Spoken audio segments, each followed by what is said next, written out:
લીંબાયત police સ્ટેશનમાં નોંધાયેલા ફરાર પોક્સોના ગુનામાં છેલ્લા 3 વર્ષથી નાસ્તા આરોપીને પૂર્વી ચંપારણ બિહાર ખાતેથી ઝડપી પાડતી સુરત શહેર crime branch police commissioner Shri Surat શહેરનાઓએ સુરત શહેરમાં લાંબા સમયથી ગંભીર ગુનાઓમાં નાસ્તા ફરતા આરોપીઓને પકડી પાડવા સુરત ક્રાઇમ બ્રાન્ચને સૂચના આપેલ છે। અનુસંધાને સંયુક્ત પોલીસ કમિશનર શ્રી ક્રાઇમ નાઓની સૂચના મુજબ નાયબ પોલીસ કમિશનર શ્રી ક્રાઇમ નાઓના માર્ગદર્શન હેઠળ police inspector Shri DCB police સ્ટેશનની રાહબરી હેઠળ ડીસીબી પોલીસ સ્ટેશનના એન્ટી ઓર્ગેનાઇઝ ક્રાઇમ સ્કોડના પોલીસ સબ ઇન્સ્પેક્ટર તેમની ટીમના માણસોની સાથે વર્કઆઉટમાં હતા। દરમિયાન ડીસીબી પોલીસ સ્ટેશનના એન્ટી ઓર્ગેનાઇઝ ક્રાઇમ સ્કોડના પોલીસ માણસોને મળેલ ટેકનિકલ સોર્સ તથા ખાનગી બાતમીદારો મારફતે મળેલ આધારભૂત બાતમી હકીકતના આધારે બિહાર પૂર્વી ચંપારણ હરિનારાયણ ગામ ખાતેથી નાસ્તા ફરતા આરોપી મોતીલાલ કુમાર રામાનંદ શાહ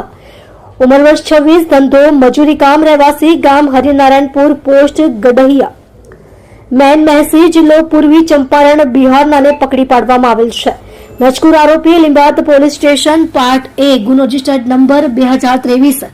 ઇપીકો કલમ 363 366 376 N 376 J 376 3 તથા પોક્સો એક્ટ 2012 ની કલમ 3A 4 5 L 6 7 8 9 L